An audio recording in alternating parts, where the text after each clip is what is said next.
Hello friends. Now let us take up the concept number 8, 10.8, types of copying objects. Copying objects can be classified into two types.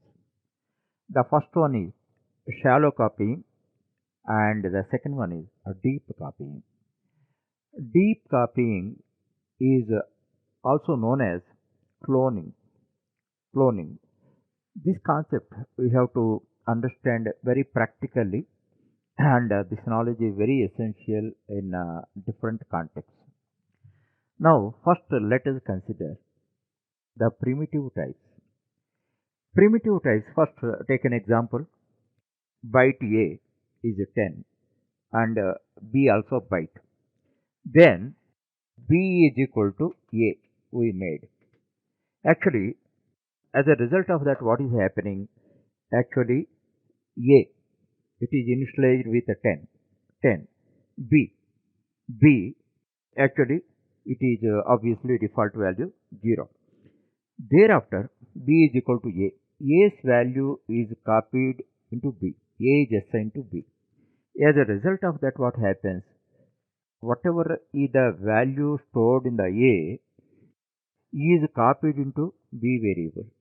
B variable, and A is having 10, B is having 10. In this context, one very important point you have to understand. This is like a cloning only, because two independent variables are created. One is A, second one is B. Suppose if you increment the value of B by 1, suppose 10 plus 1 you make, then B's value is 11, A's value is kept intact. That means A's value is originally 10, it was 10 only. That point you have to understand. So that is regarding primitives.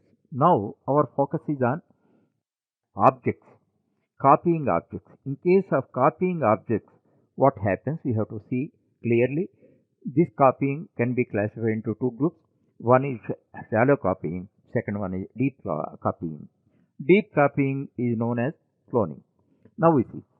Second example, room, room 1, new room 15, 12, 10. Now we see the corresponding figure you see. Thereafter, a room R2 we have defined. Just object reference only we have created. As a result of that, what happens? Only thing is object is not defined, so it refers to a null. So this is R2. This is the room type object. This already many times we discussed. Now both room 1 and room 2 are same type, that is a room. Then we can assign R2 is equal to R1. Then what happens? We have to see. Actually, in this context, no new object is created. No new object is created. Now we see the figure. R2 null. Now only one object is created, 15, 12 and 10. R1 is referring the same object. R2 also referring the same object. Same object. That point you have to grasp. So no new object is created. This is known as shallow copying. Shallow copying. In case of strings also, you know that string is also an object. Object, string class object. Then what happens in case of assignment?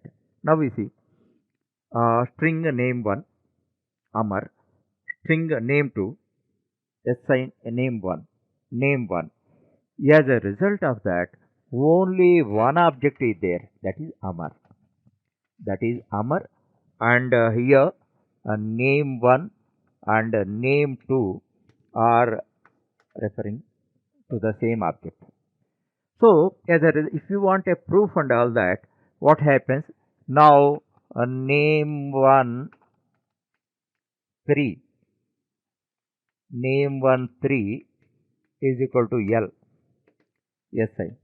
That means R you want to replace with L. L.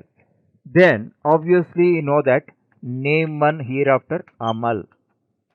But you try name 2 also. Name 2 also will be Amal. Why this happens? There is only one object.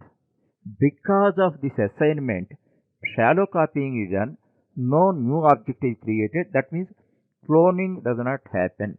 That point you have to understand. So, you see the SOP statements also. R length 15, R2 length 15.